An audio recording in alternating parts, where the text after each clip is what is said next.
Hello mga guys, no, mapagpalang hapon po no sa lahat ng mga kantingeros, bro and sis.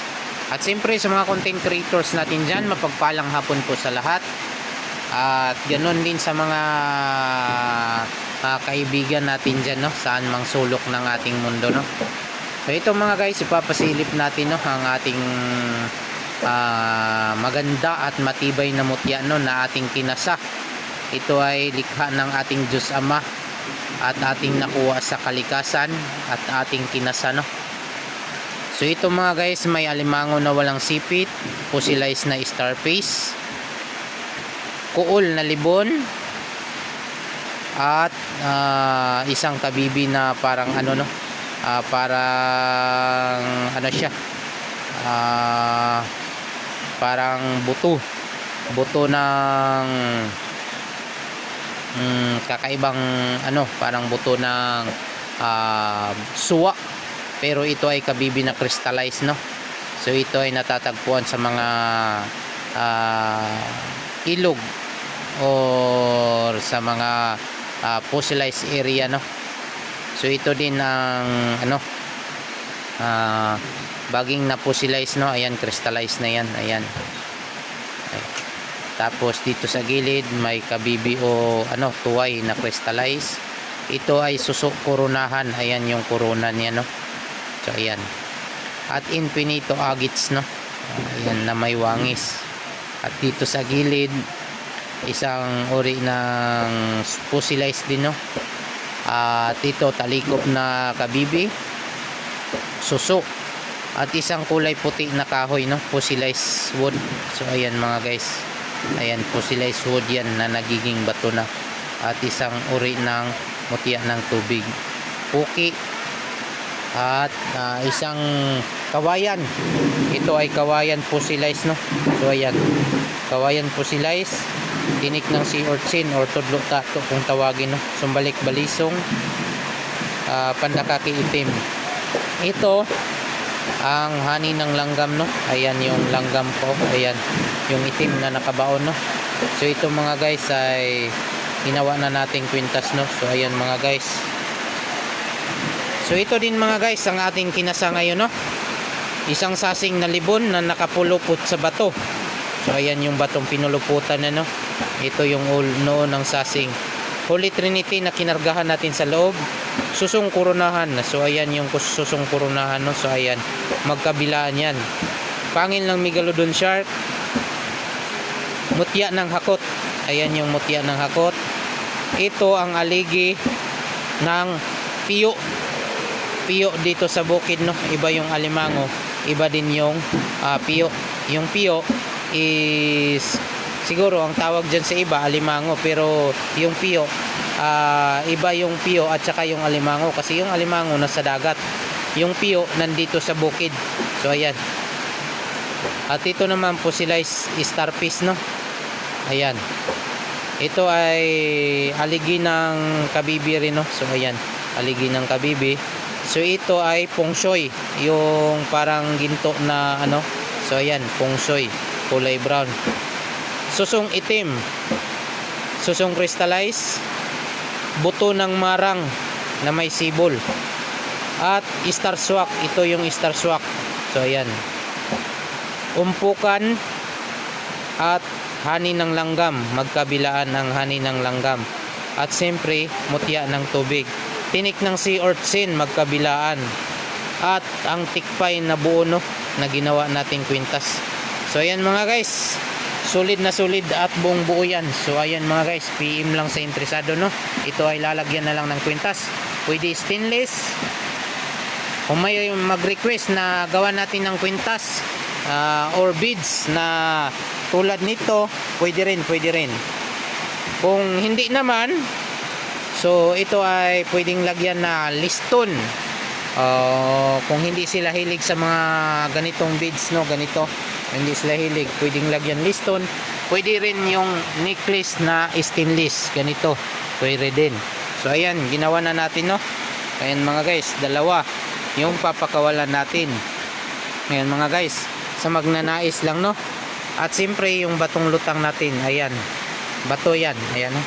Ayan, pukpuk natin sa bote, ayan, tumutunog yan, no. So ayan.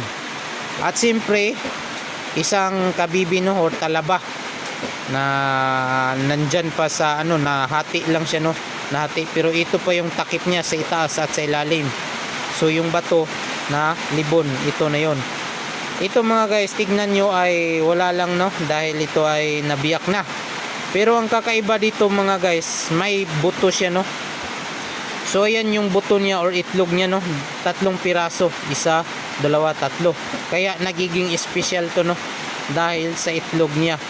So ayan mga guys, 1, 2, 3. Ayan mga guys, so parang pearl niya no, pearl or itlog niya na nagiging fossilized no. So ayan mga guys. At siyempre ang ating sea urchin na napakabuo no, na 2 piraso. So ayan, napakadabis yung sea urchin natin no. At siyempre ito dito mga guys, ito ay mga bukod tangi no. So ayan, mga bukod tangi yan ng mga hiyas na ating nakuha o natagpuan.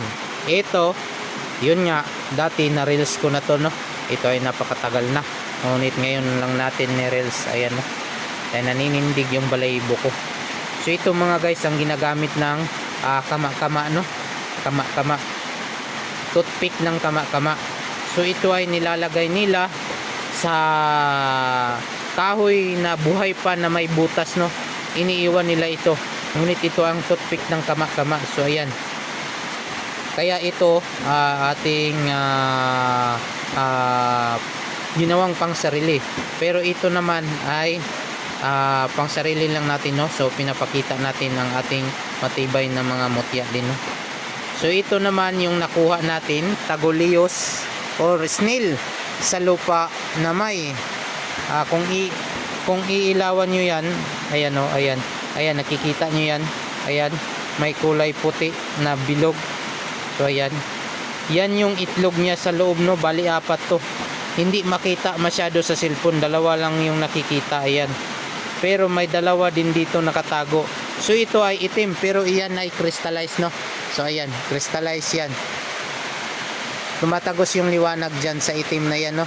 So ayan, kulay green siya mga guys. Ayan, kulay green. Kaya ito ay napakabihira. Itatabi natin. Itim na crystallize yung puwitan niya, pero yung dito niya sa unang ikot ay kulay green.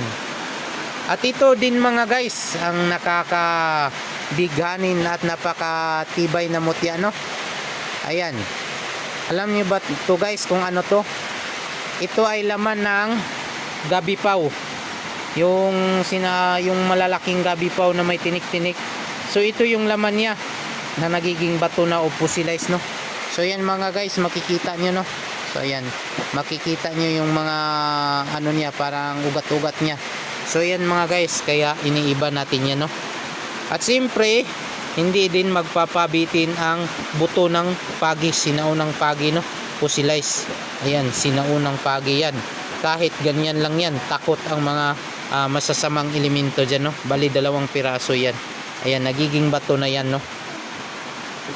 At siyempre, ang ating napakaganda na pangil. So ito mga guys, hindi to dumidikit sa magnet. At walang electromagnetic na nagaganap dito. Pero ito mga guys ay nakuha ko sa itaas na putol na niyog no. So kasama ko doon ang niyog na ginawa nating langis na wala nang dulo. Siya ay patay na, pero nakapatong yung niyog doon at saka ito. Pero yun ay hindi basta-basta na akyatin no, dahil yun ay napuputol na, dahil yun ay patay na no. Kumbaga sa Bisaya, gabok na. So ayan mga guys, ayan no, may sibol din siya dito no sa bandang itaas. At para lagpasan din siya mga guys, ayan no, lagpasan din yung sibol niya. So ayan mga guys no, kaya ito ay naka class E yan. At ito din mga guys, ang ating talikop na snail no, or kabibi. Ito mga guys ay, kung titingnan nyo, ay kabibi lang, ordinary lang. Pero ang napakatibay nito mga guys, ayan, may ano siya, may umang, sipit ng umang. So ang katawan nito andyan pa sa loob, nagiging fossilized na, kaso lang naputol lang yung sipit niya, no. Pero ito ay sipit ng umang, no. So ayan mga guys, kaya tabi natin dyan. At ito din mga guys, yun nga, yung kabibing may pearl, no. So ayan mga guys, ayan, may 3 pearl. So ayan, tatabi natin yan. Ayan, swaki na mga pangsarili natin at batong lutang. At ito naman ay ginawa natin bago lang. So ayan, yung kwintas natin, no. So ito din, ayan. At ito din ay matagal na nating kwintas, no. So ito ay tatabi natin. May ano to, may bulalakaw. Ayan. At infinitong kulay green, no. At siyempre isang honey ng langgam, no, na nakadikit sa kahoy. Ayan. At tiger stone at buto ng pagi. So ayan yung tiger stone, no. At siyempre yung honey ng langgam. Ayan, kahoy yan. Kaya hindi natin yan basta-basta pinapakawalan. So ayan mga guys, PM lang po sa may interesado at para lang po ito sa naniniwala, no. So yung hindi maniniwala po ay tabi-tabi lang po. So yan yung mga pangsangkap natin dito, no. So ayan, yung mga sangkap nating mga mutya natin. So ayan mga guys, hanggang dito na lang. Paalam. God bless us all.